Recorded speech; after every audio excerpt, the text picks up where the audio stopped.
Hi again, everyone, and welcome back for what might be the last time, might be the second last time, probably won't be the third last time. We've got one more, like, real lecture in the course, and then, like, check out the next lecture. That's it.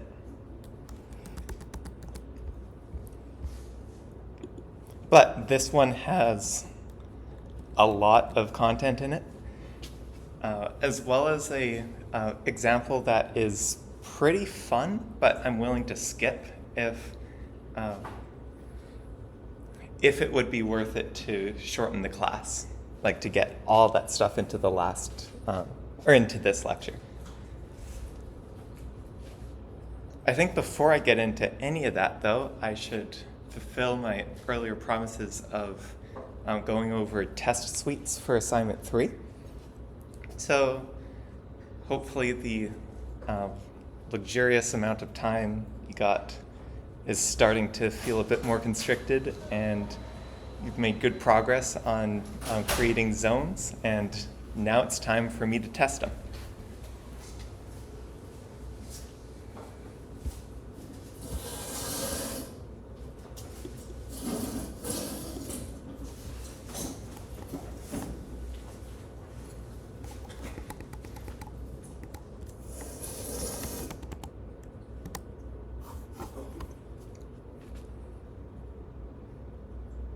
I don't think I'm going to spend much time on this because, honestly, the README files in this do a very good job of explaining it, I hope. So a lot of it should be decently self-explanatory, but I'll be open to questions during class, on the discussion forums, office hours, whatever. So there are 5 test suites here. And each one sort of has a different theme. It's kind of similar to no, I can't really say it's similar to the tests on the last assignment. But anyway, test 1, actually I'll show you the README for the whole thing first.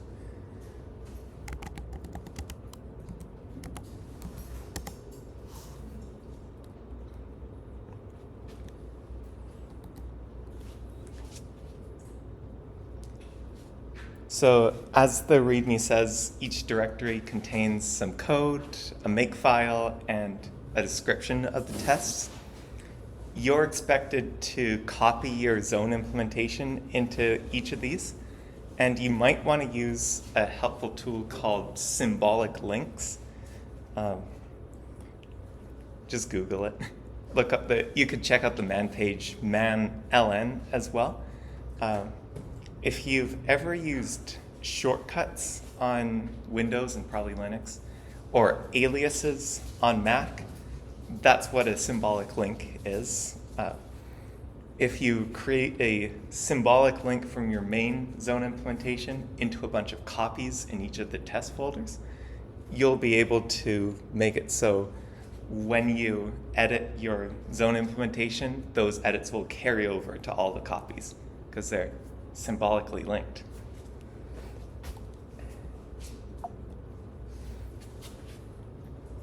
So yeah, 5 test suites. Basic one, more complex one. Number 3 is spicy. That's when all the stuff about release builds and dndebug finally comes into play. This will, assuming you've got good design by contract, preconditions, postconditions, invariants, etc.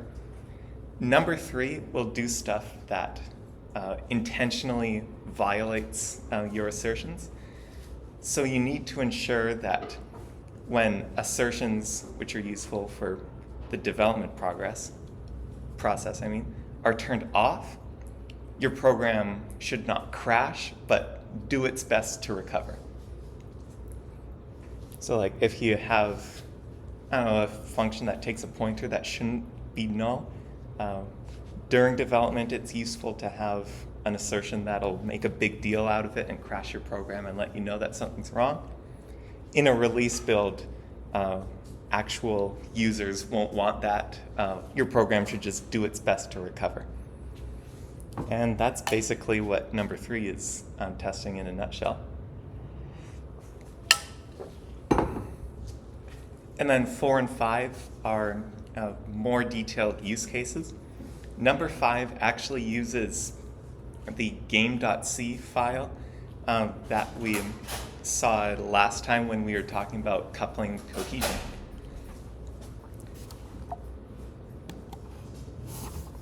And I think I'll go through like a basic tour of all of them, but like I said, the README files basically contain everything that I would talk about here.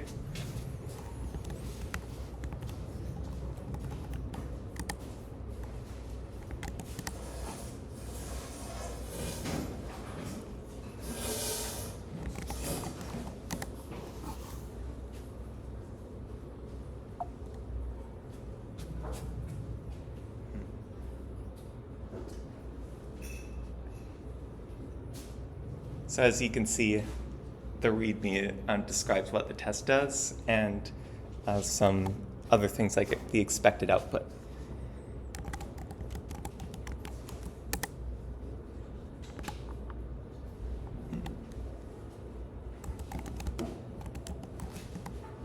There we go.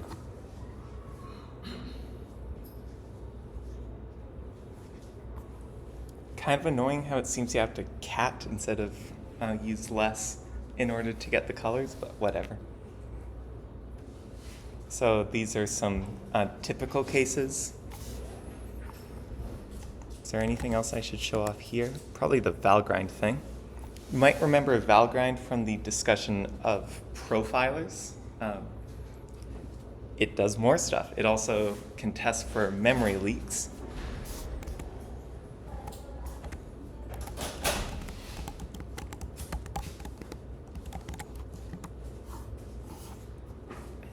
And if you've got your free calls to the free function on point, then your output when you run Valgrind on your stack program or on the test program in this folder will look something like this.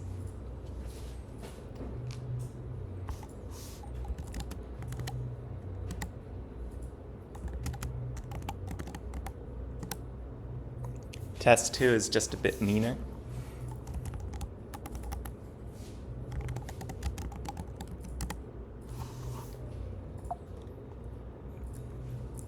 Yeah, it'll kind of repeat itself.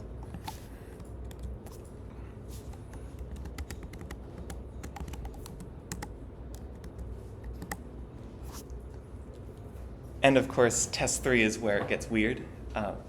Again, your code should not crash under these tests. The makefile for this uses the dndebug flag, so you don't have to worry about configuring it yourself, just run make.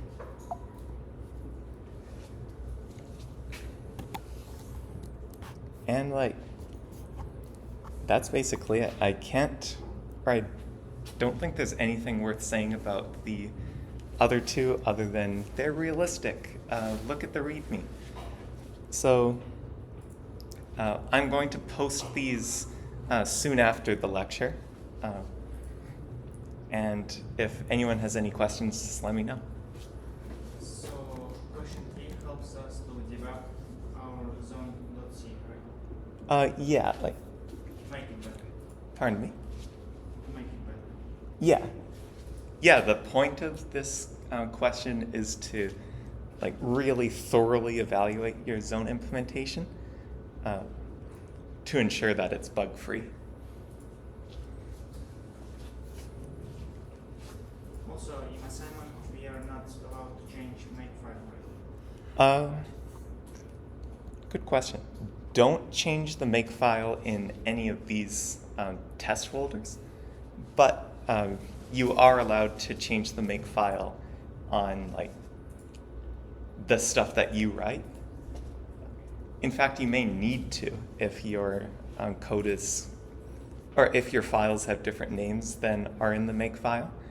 The only real constraint is that you need to have a makefile. We're evaluating you on the ability to compile your code by just running make. So if file names are the same code, we can just let it be the same way. Oh, sorry, can you say that again? So if you have the same file names and it compiles, it's okay. It will not change it. Yeah. Sounds like you've got it working perfectly, and if it ain't broke, don't fix it.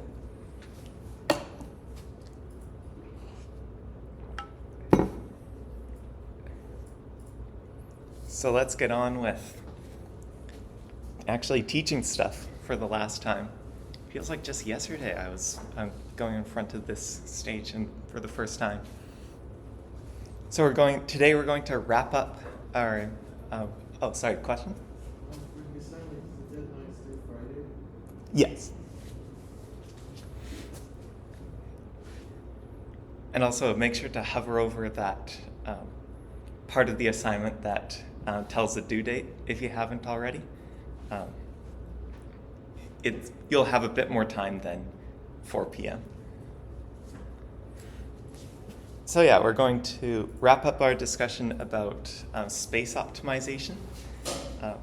We're finally going to at least get a glimpse of how space optimization can go wrong through a very risky C exclusive, not even sure if it's in C++, feature called bit fields. And then we're going to talk about a pretty wacky feature that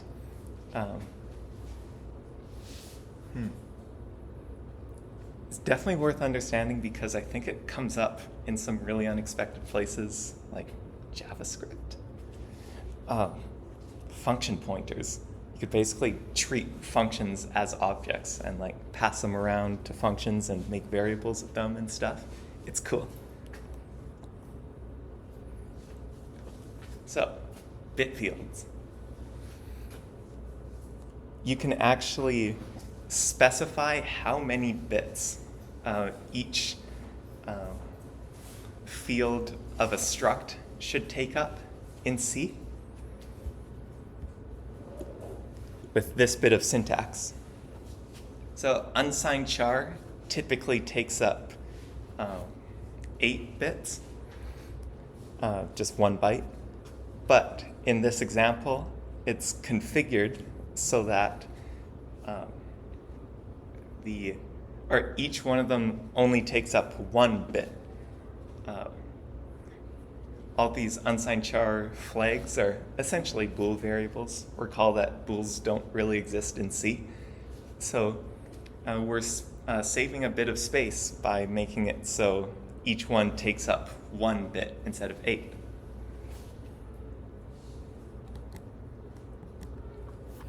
But how the compiler stores them is implementation specific.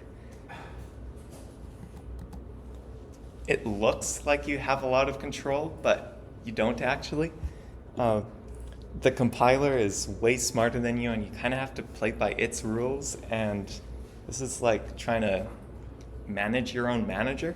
You'll probably get fired. Oh, and of course, it's architecture dependent too. You'll learn about endianness, like big endian and little endian, in either Comp 2280 Intro to Computer Systems or 3370 Computer Organization. And it's like the worst thing ever when actually dealing with sending data between computers of different architectures. Basically, the way things are laid out can be different, and usually can be different between computers, like operating systems, compilers, architectures, etc. And the compiler usually handles this for you, but not always. And casting doesn't always work as intended. The casting operators, like when you change things to different types, usually make assumptions about the layout of bits in a variable, and you might be breaking those assumptions. But they're still pretty cool. If you're only targeting a specific piece of hardware, it could be useful because all that stuff I just ranted about regarding things that could be different between compilers and architectures and stuff wouldn't matter. And you can use bit fields to control a range of values. Those 1-bit fields back there could only be 1 or 0, which is a nice way to restrict values, I guess. And you could do the same thing with any number of bits. So using just 3 bits will restrict your values from 0 to 7, and same with anything else. This could be nice in the same way that using unsigned variables is nice. If you know that your values will only ever be in a specific range while your program is in a valid state, you can use bit fields to enforce that. I guess with Game Boy Advance Colors, you could maybe use bit fields to make sure that your colors are exactly 15 bits. Probably not worth the hassle, but you can do it. But it should be a last resort. Changing what data structure you use will pretty much always have a bigger impact. Like say you're looping through a list a whole bunch of times and it's really slow and you're using a linked list, you could pick at bits and try to pack things as tightly as possible, use less space, hypothetically have less load time maybe. But in that example I just made up, you're using a linked list and you're iterating through stuff. Why? Use an array. For more comp org reasons, it's way better for iteration because all the values are next to each other.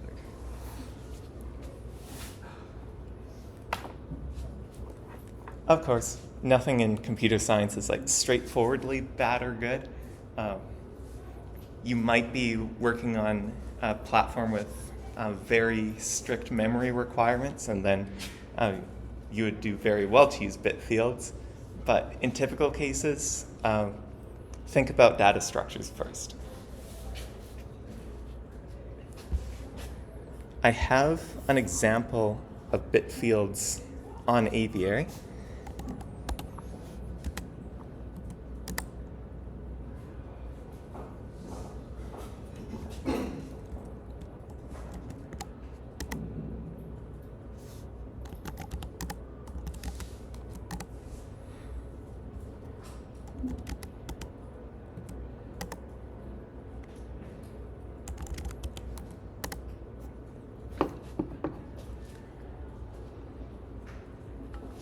This is basically the exact thing that was in the slides. We have a struct flags where each of its 3 variables take up 1 bit instead of 8 each.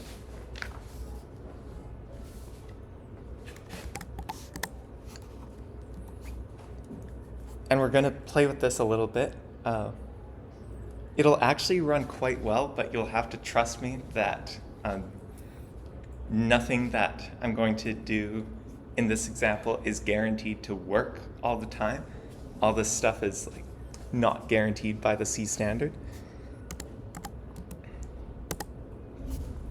So first of all, we're printing out size of the flag, and with an unsigned char taking up 1 byte, 8 bits,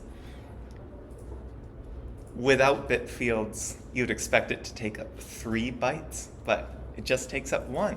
Yay! It's all packed in there all tightly.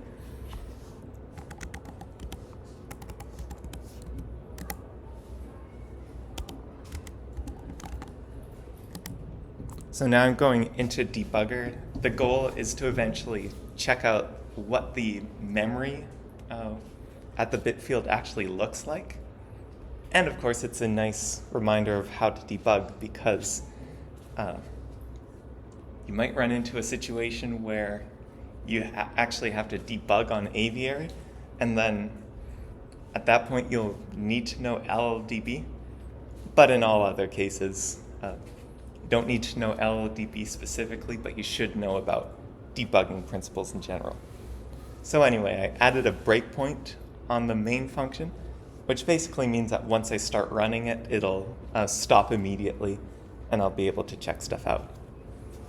R for run.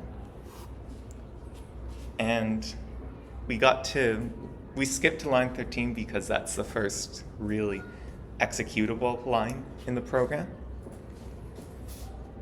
So I'm going to step past the initialization of the flags.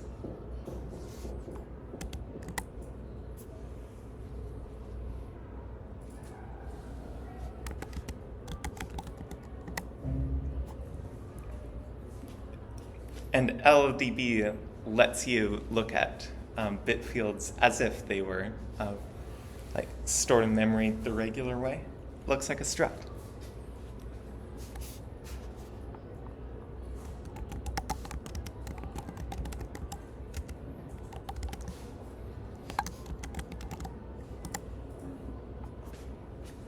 And now we're reading the actual memory at this location, or at the location of the flag struct. We initialized everything to 0, so it reads as 0. This big hexadecimal number is the address that it's at, by the way.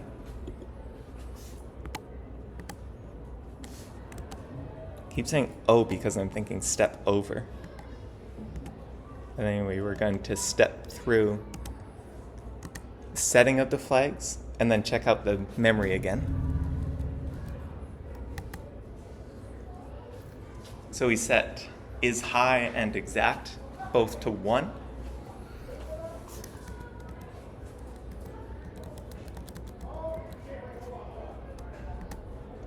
And now the memory shows up as 5. With that in mind, we can reason about how the memory is for this bit field is laid out on our exact system, Aviary. So if it's 5, it must be 101 in binary, which corresponds nicely to 101 in the fields. So thankfully, Aviary happens to lay out memory in a pretty sensible, intuitive way for bit fields. It can and will get weird though, so use these wisely.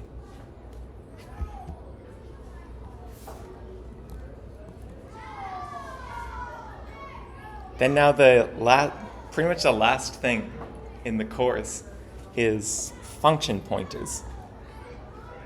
So a pointer is just a variable whose value is an address. And we've been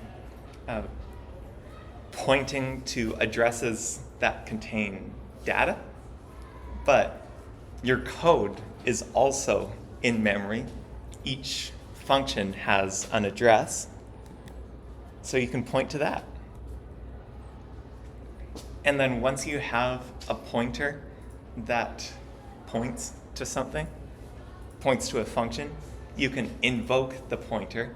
You could call it just like you would a regular function. So yeah, it's a variable where the value is the address of a function. This syntax is kind of weird. It can and will get confusing with like pointers to functions and functions that return pointers, and then it'll get really messy when you want to point to a function that returns a pointer. So this is like easy function for babies. It just takes a primitive type and returns a primitive type. You know this. A pointer to that function looks like this. We have the asterisk to denote that it's a pointer, but then we have brackets around the name and around the asterisk, or around the name and the asterisk, because if we didn't have it, it would be indistinguishable from a function that returns a char pointer.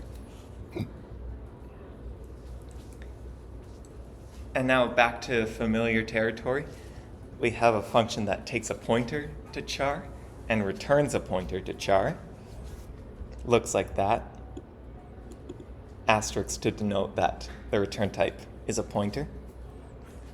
So to point to that function, you have to combine those two syntaxes. Isn't it like a string? Oh yeah, of course. Char pointer can point to an array, which is a string. So yeah, this function basically returns a string. And receives string. Yeah.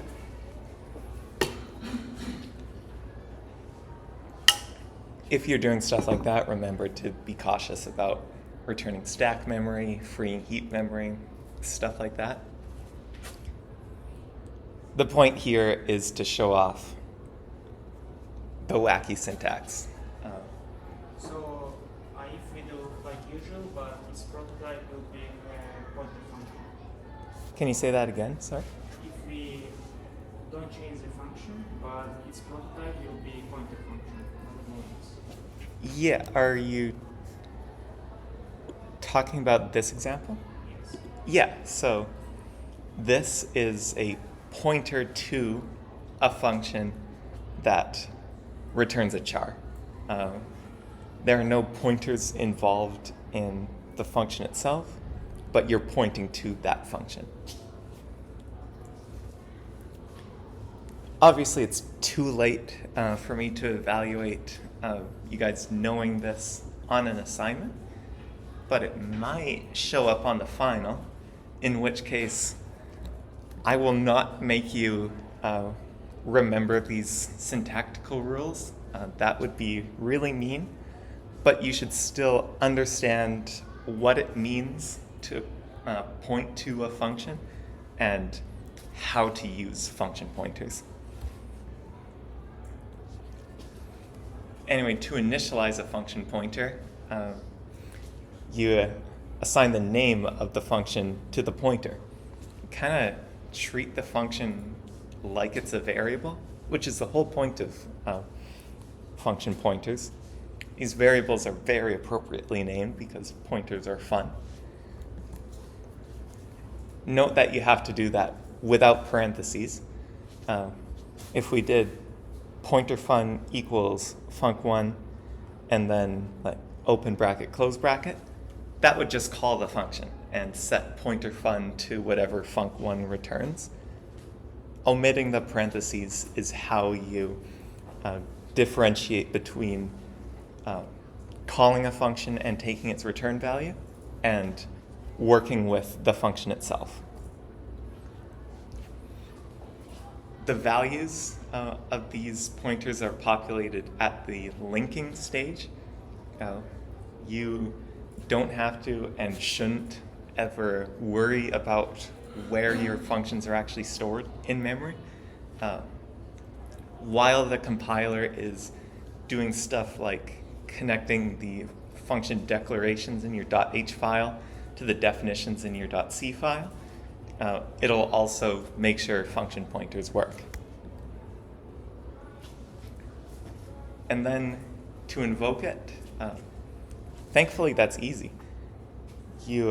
Once you have the value or the function pointer initialized, you could basically pretend that it's just a regular function. You call it using the familiar syntax with the brackets.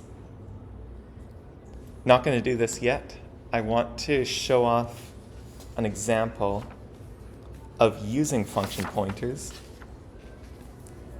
And what a relief. It's actually pretty practical and something that you might do, even in languages other than C. I don't want to hype it up too much, though. Do I want to rewrite this from scratch and make you code along?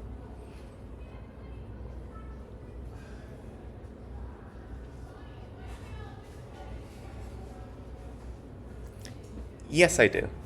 I would have to do enough explaining that it will probably be useful to go line by line. Now we're back at aviary, and in case you don't remember, you can use quit or Q to exit LLDB, Y for yes, and we're back here.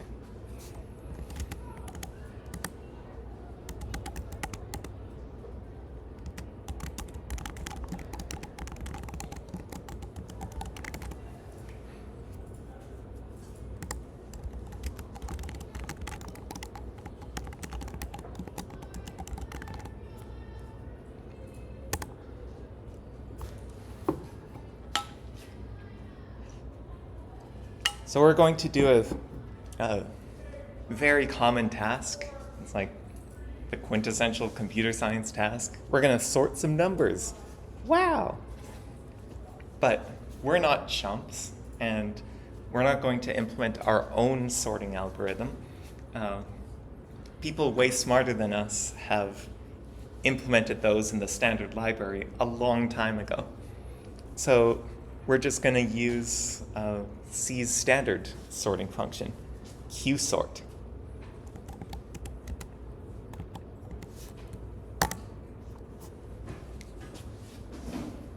The qsort function sorts an array with nmemb elements of size. Awesome. We just throw an array at it. It can be of any type, just as long as we get the size of each element, like size of, correct? And also, I've probably ranted about this before, but some of these names are ridiculous. They come from a time when network communication was really difficult and expensive, and saving a single letter in a variable name actually had meaningful benefit. Please don't do this. I don't really know what memb is supposed to mean. Mem probably means memory. Who knows? Use descriptive variable names. We have the technology.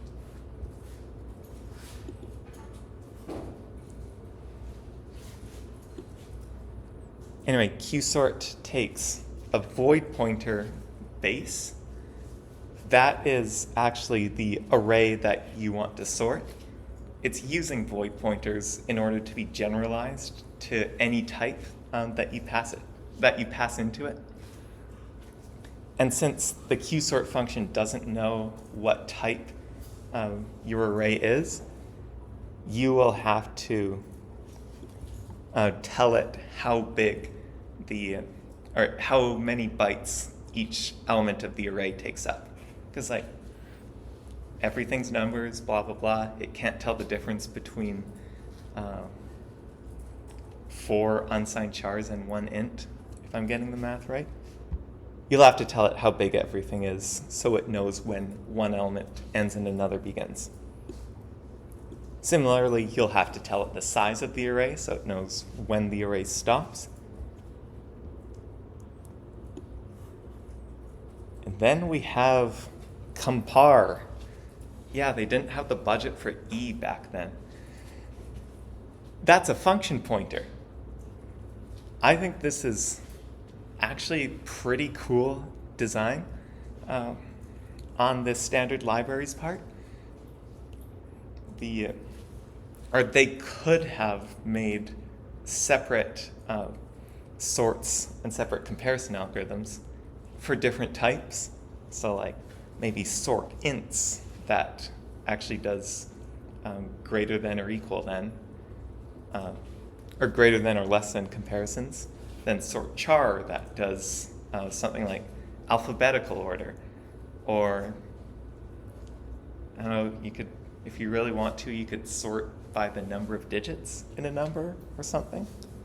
You could write your own sorts for structs that do some other thing. But this implementation just tells you to do it yourself. You give it a pointer to a function that compares two values. I'll get into this in more detail once I start writing the code, but it'll return a value that tells QSort, your comparison function will return a value that tells QSort whether the first argument passed to it is, or should go before or after the second argument. It's neat, totally customizable.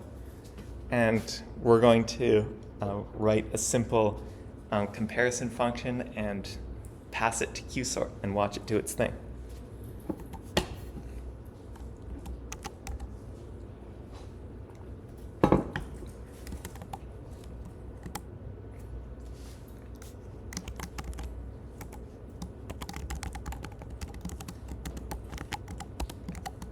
So we include stdio because we're going to print stuff.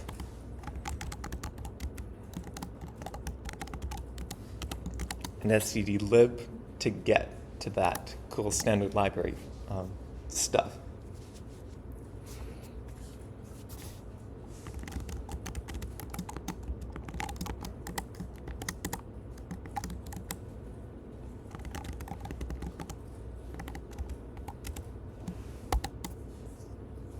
I'm just going to hit random keys on my number row 10 times.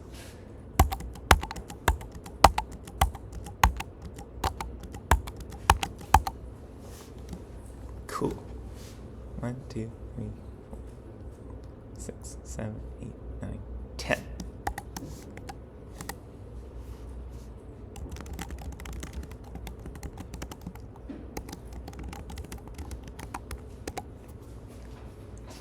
We talked about const a little while ago. It's good practice to mark everything as const unless you need to not do that. It saves you from a bunch of cases where you accidentally modify something that you didn't mean to.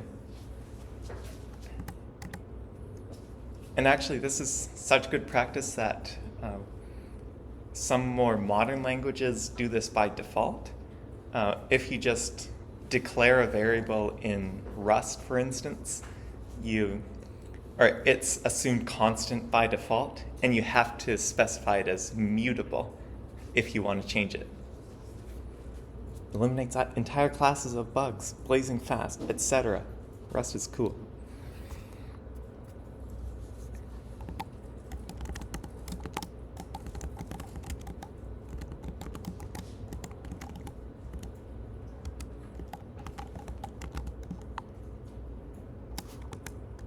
Actually, I'm just going to exit out of here and make sure that I'm getting the order of parameters right.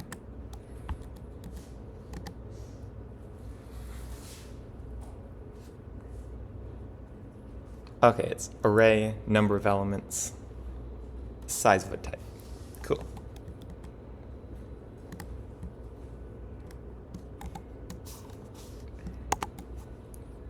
And here it would be most readable to say size of int, because this is an int array. But another trick you could do that's less readable but more generalized is to dereference the pointer that the array is. Star array will get the value pointed to by array, and since arrays are just memory locations, they point to their first element. So dereferenced array is, the first element, 23, which is an int. So this is certainly less intuitive than saying size of int, but by taking the size of the array's first element, now we can change the type of the array and it would still work. But I'm not going to do that because we make a similar assumption all over this code, plus it's just an example. It's easier to do it. It looks nicer if we do it this way. And then last up is the comparison function. So I'm just going to declare it up here.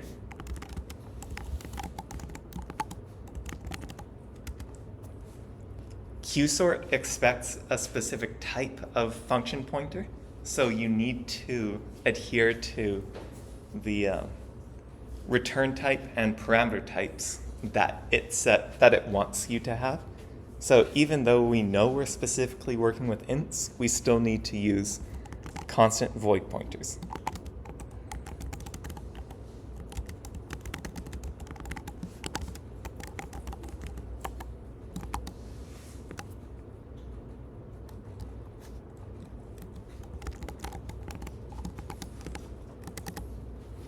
And then we'll just print out the sorted array.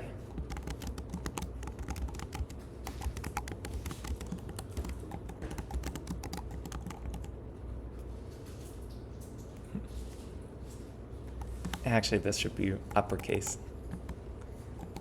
Bear with me here.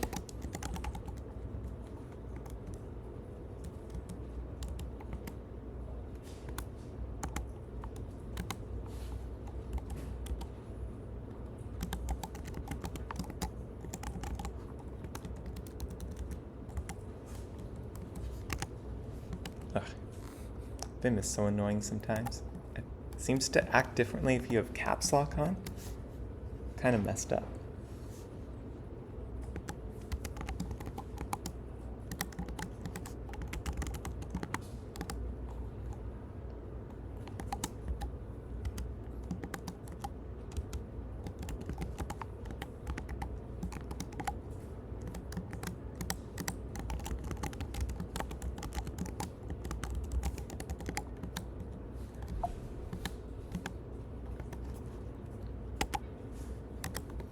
Now to write our comparison function.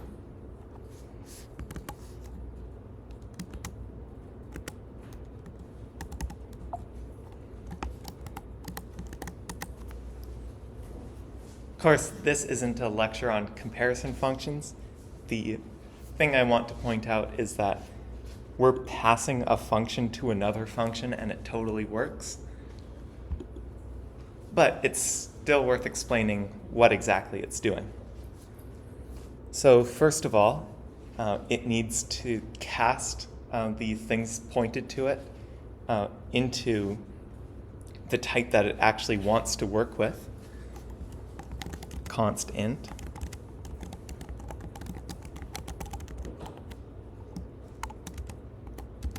And I think this example is going to end up as an unintentionally neat reference on pointer syntax.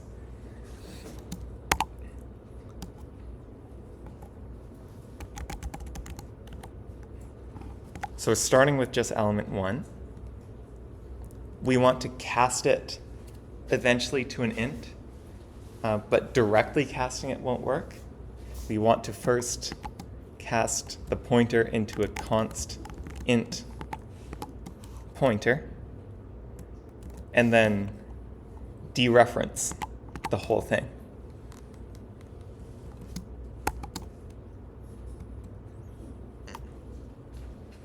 If you attempt to go straight from void pointer to int, then the value you'll get is the actual memory address, not the thing at the memory address.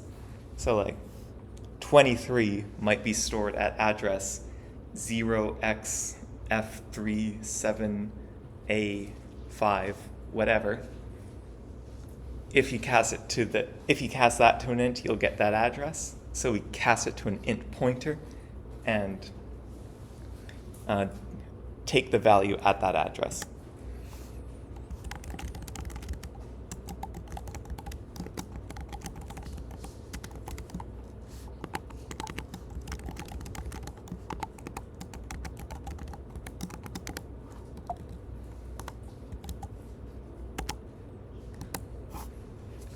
And now we're finally at how exactly it works. So if the first element is greater than the second element, we should return a positive value.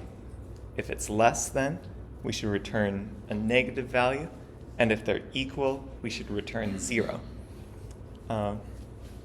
This might even call back to things like relations and functions from Math 1240. It's totally generalized, and I'm saying greater than and less than because we're working with integers. But this method of return positive if it's ahead, negative if it's behind, is generalizable to literally anything you could put in order.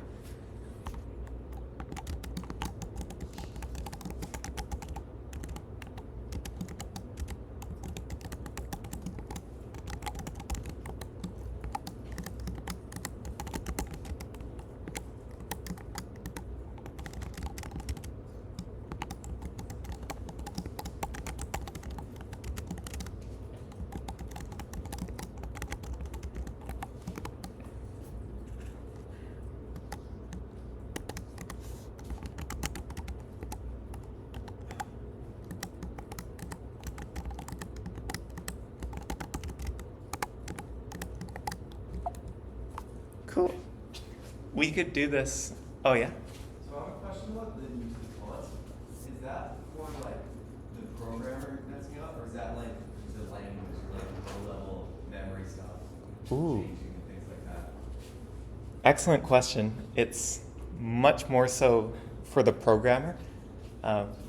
There's no such thing as const at the machine level.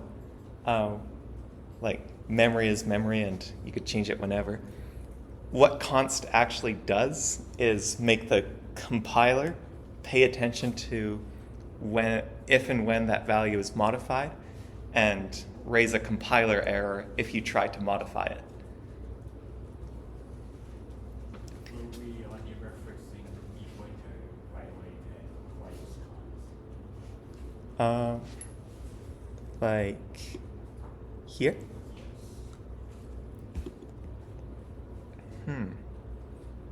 You know, I think it would work identically if we just use int here, but we eventually want to turn it into a const int because we're not planning on changing it.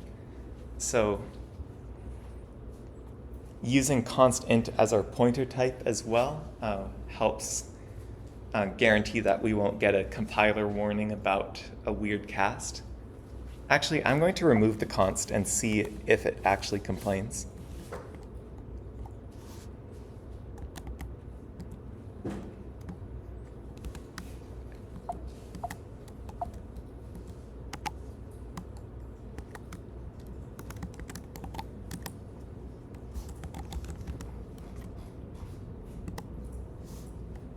Okay, no warning. So I guess that const pointer wasn't necessary. I still think you should all get into the habit of using const whenever you're not planning on modifying something. But in hindsight, it makes sense. We're casting element 1 to a regular old int pointer, and then we're storing the value that it points to into a const int variable. Constant. The fact that casted element is const doesn't depend on the value we're copying into it being const.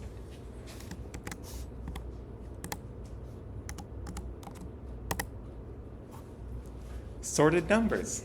Amazing.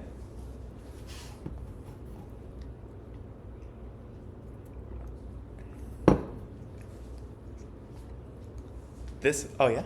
I was curious, at what point in the undergrad computer science degree do you stop writing your own search and sorting algorithms? Is it like when the 2000 courses are done? Yeah, I think third year. Like, you should definitely not write your own sorting algorithm in software engineering. Then,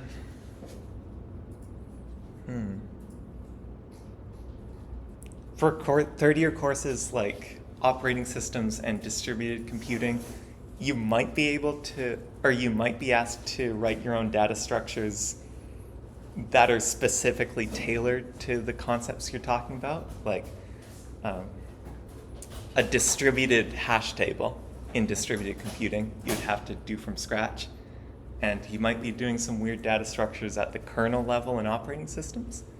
But in general, yeah, you're totally right.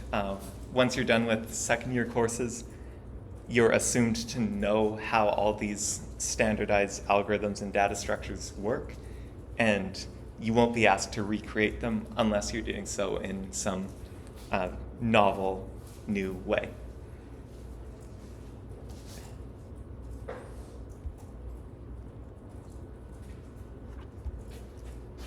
Yeah, libcello.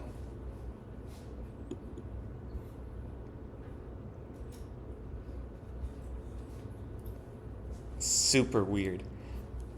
I barfed a little when I found out about this, but then I unbarfed when I saw more description of it. Basically, this is a library, and also like this is totally not testable. This is just something neat I wanted to show off. This is a library that basically takes C and adds all the stuff that C is basically defined as not having. Got polymorphism and classes and garbage collection. It's weird.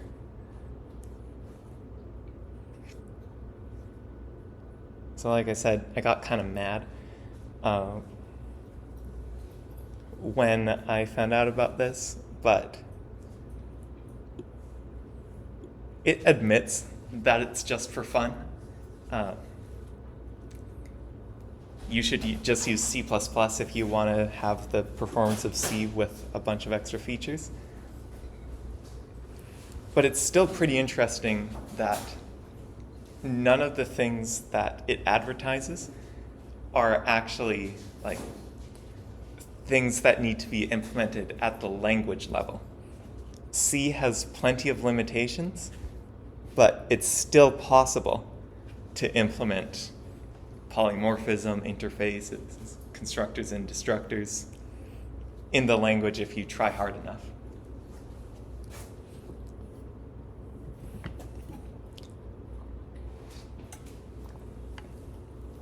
Also, tangent to the tangent, the original creator of Linux, Linus Torvalds, has many very good rants, one of which is about how C++ is horrible and the worst thing ever. And in that rant, he actually explains how the Linux kernel uses object orientation despite being written in C, because objects and all the stuff that goes along with it, like interfaces and polymorphism, they're a design pattern rather than strictly a language feature. And you can get that stuff in C just by following those patterns. You don't need a whole other language to get those features. It's kind of neat.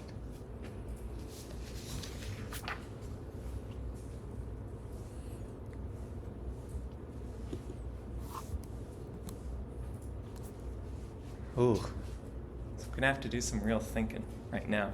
How much time do I want to waste? Got 20 minutes. I'm going to skip this and talk about the final exam, and then get back to this with whatever time we have remaining in this class and post it online anyway. Because as a little bit of a bonus, we can apply some of the stuff we learned and make me feel even more full of shit in terms of saying that the course isn't about C by writing a little toy program for the Game Boy Advance, which definitely gets the nerd in me excited. I grew up on the Game Boy Advance. It was my first gaming system. But like, I'm not going to assume anything about your gaming tastes. I think it's much more important for now that we talk about the final exam. And then I'll get to the Game Boy stuff after because it's super cool. Oh man. Link's broken. I'll fix it before I post it. So the final exam is going to be comprehensive. Everything since the beginning of the course will be covered, although there will be a focus on stuff that came after the term test. At the cutoff of the term test, we really hadn't done anything super important yet. But since then, we've learned about design by contract, testing, probably a few other things. I'll look over the learning outcomes later. So there's a lot more that you've learned that you can actually put into practice by answering questions since then. So it'll focus on stuff since the term test. Seating will be assigned. Ignore that 100 Fletcher argue. That is a link that I forgot to take away. The exam's going to be in 221 Wallace Building. If you see a bunch of colorful pipes, enough to think you're in a Mario game, you're at the right place. Also, it has fossils. It's a cool building, and rocks. Anyway, seating is assigned. So you'll get an email before the exam telling you where your exam is located in the room. And that's basically just a little anti-cheating measure. You can't sit with your friends and like glance over at their exams. Hopefully you might still win the lottery and get sat beside them, in which case you win, I guess. But hopefully that won't happen. The exam is 2 hours long, and it's going to be structured pretty similarly to the term test. So it'll start off with some multiple choice questions. There will be short answer questions about just things in the course, analyze this code, explain this concept, blah, blah, blah. And there will be a programming question, the big one, which I can describe right now as implement an ADT. You did this on the term test. Most of you did it quite well, actually. And you'll have to do it again. But you'll have to do a lot more for it because you've learned so much since then. You also have learned a bunch in Comp 2140 since then. So I'm not going to assess you on data structures, but you'll probably want to have a decent knowledge of what you covered in 2140, data structures and algorithms, to prepare for this. You'll have to implement something like a linked list or a stack or a queue or something. Won't be a hash table. Don't worry about that. So like I said, you've learned a whole bunch of stuff since the term test, and you'll have to apply it in the programming question. All of your functions will have to have preconditions and postconditions. The data structure must have an invariant, which should be called as part of the preconditions and postconditions. Basically, if you've got if you understand what you're doing on the assignment, then you'll most likely be fine on the test. You have to apply defensive programming. I don't think I've used that term specifically in these lectures so far, but we've been doing it the entire time. It's I think best described as the practice of not trusting your inputs and checking everything.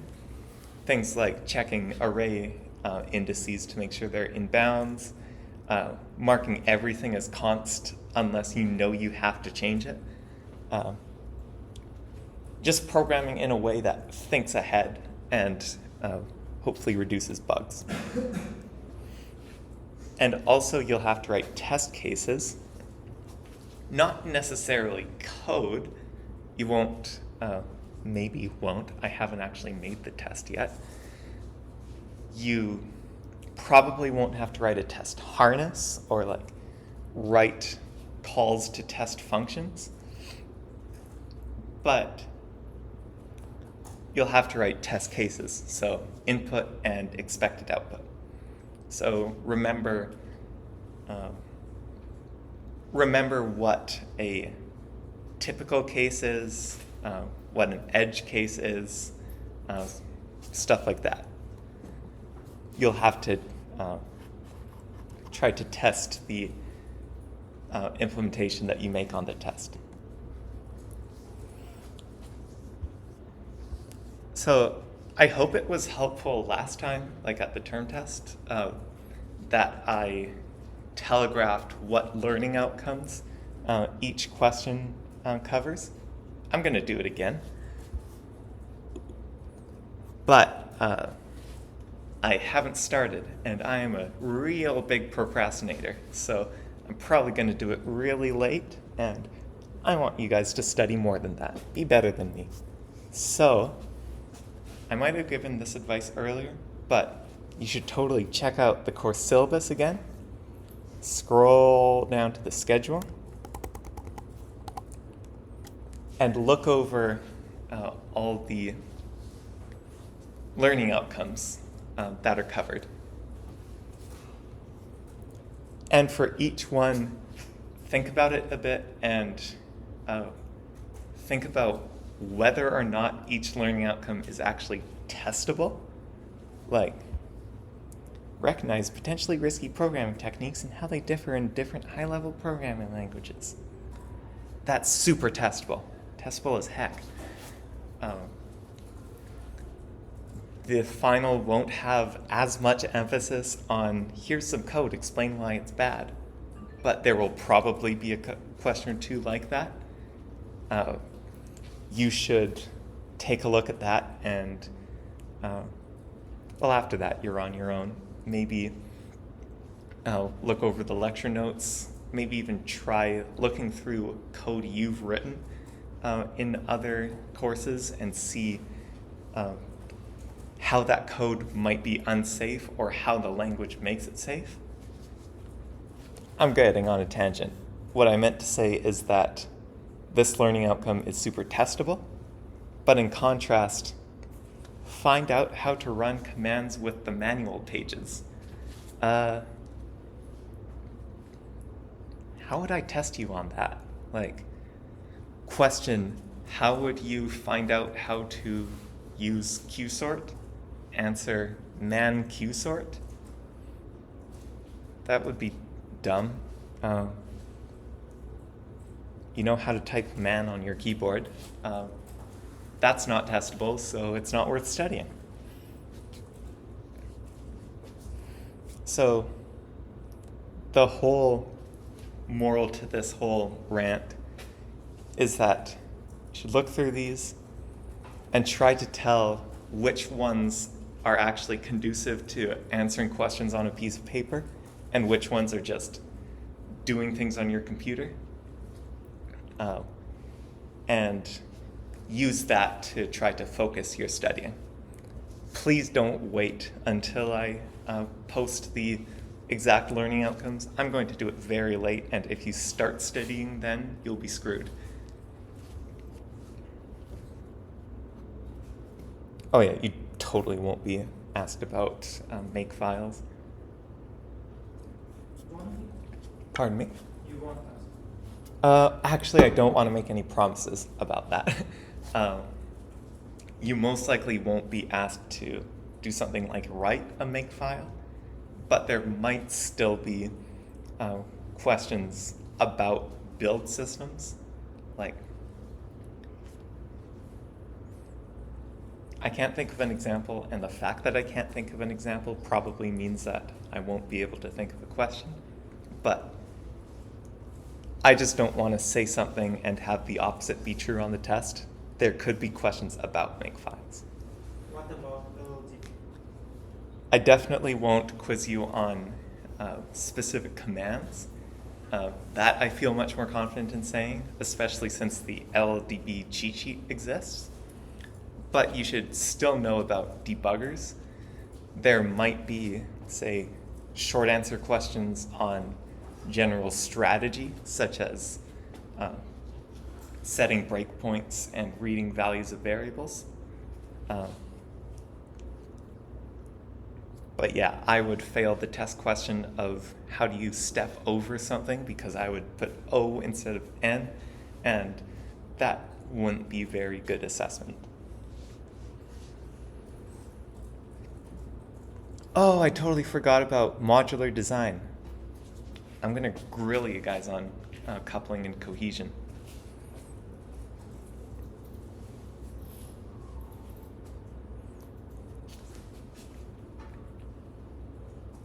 If you want, make a discussion forum post or email me asking if certain learning outcomes will be on the test. I'm going to be cryptic and vague because the format of the test relies on you not having seen the questions before, but I'll do my best to help you study.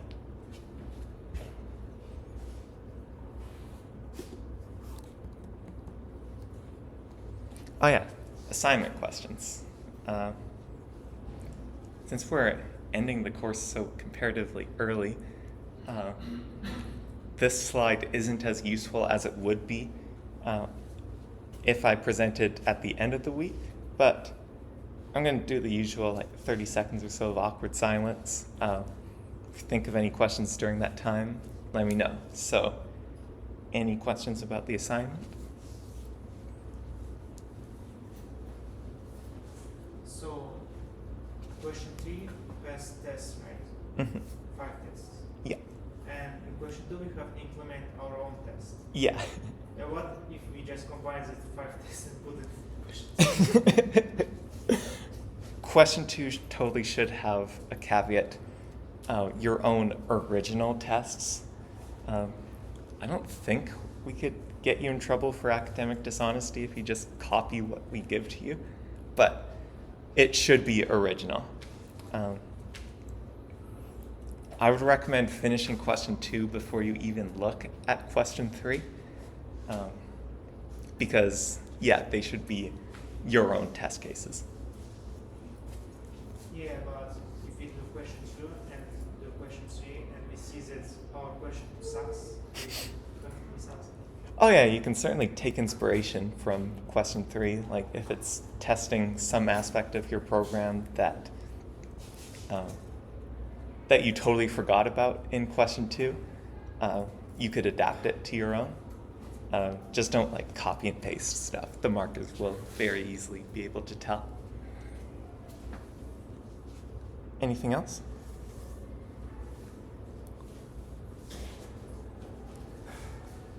In that case, you should now know more about the final exam. We did it.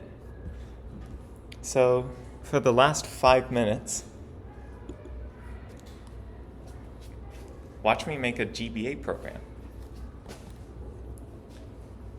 But of course, I'm not going to write anything in 5 minutes, so I'll just show off the code and point out things like pointers and unsigned and signed variables.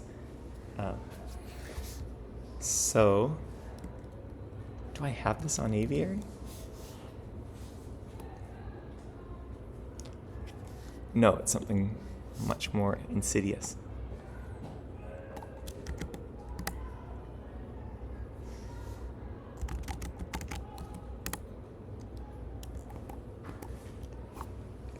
So this is code that will actually compile for the GBA. the GBA heavily uses something that you'll learn about in systems courses called memory mapped I/O. We have very specific addresses that are such that when you try to access the memory at that address, the memory system on the system recognizes that address as something corresponding to input or output. So there's an address that represents the screen, addresses that represent buttons, and so on. Actually, most computers work like this. Like, pretty sure modern ones use memory mapped I/O. But the details are usually hidden from you.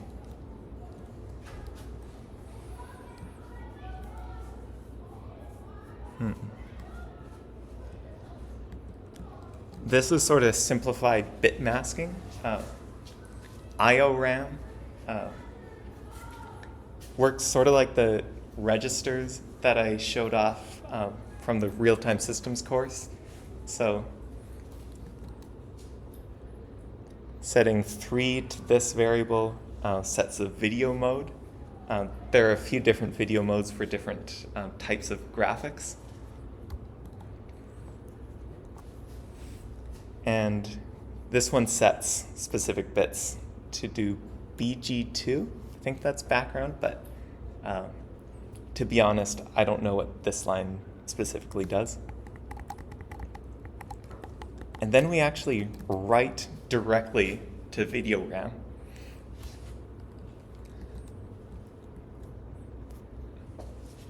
The screen is represented as just being this big array, and we index into it. Don't worry about this stuff. And we also have a sleep function. The stuff that you're not supposed to worry about, I believe it pulls the state of the buttons and then changes the color when you press a button. And if we just did that code in the main game loop, then you'd press a button, and because you're human, you would hold it down for several frames before releasing it. You probably don't have frame perfect precision. So we have this sleep function to create a delay between each time it checks the state of the button. And it actually just sleeps by decrementing a variable over and over.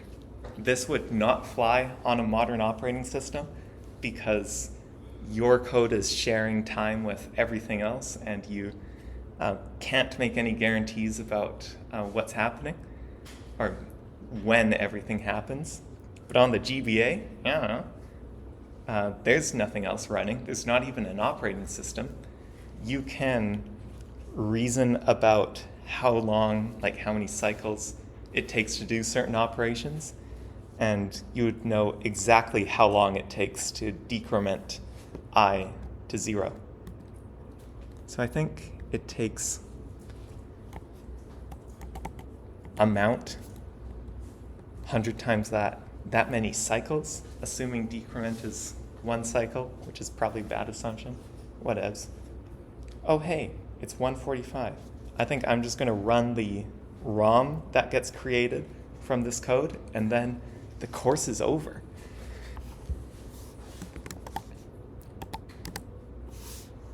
So I'm going to do open. Actually, I think I have this already open in a Finder window. And I'll just navigate to it.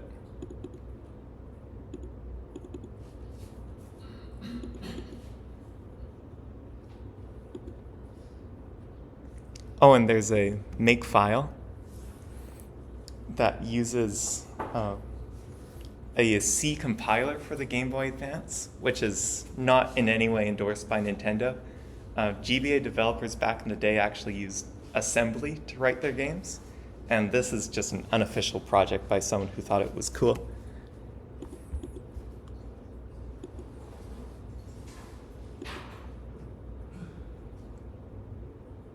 So anyway, we open the game.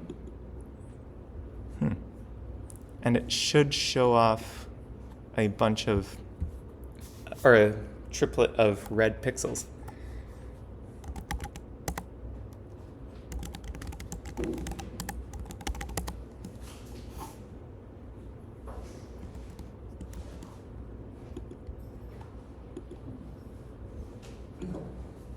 There we go. So this is the best we could do to do a hello world. There's no printf on GBA. You'd have to do a lot to even show text. But yeah, it's a crappy C program for the Game Boy Advance. So that's it.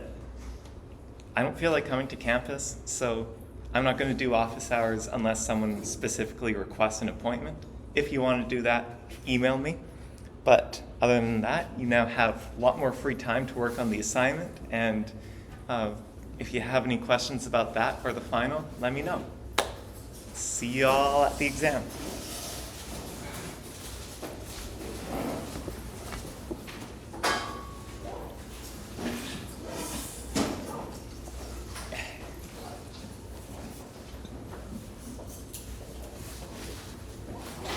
Yep. So first, our memory addresses in C, like you can go through them by doing +1 and decimal counting. Ooh. One of the hex, the byte thing, or Oh yeah. So are you looping through addresses to like? That's what I'm trying to figure find out, out yeah. where to allocate memories. Okay. I think so, but I would still recommend using hexadecimal. okay. Because that's how addresses are typically represented. Like if you got a hexadecimal address, like the next one, what is it? Oh yeah, that should indeed be A355. 5, I see. Okay. I'm just going to check the solution and see if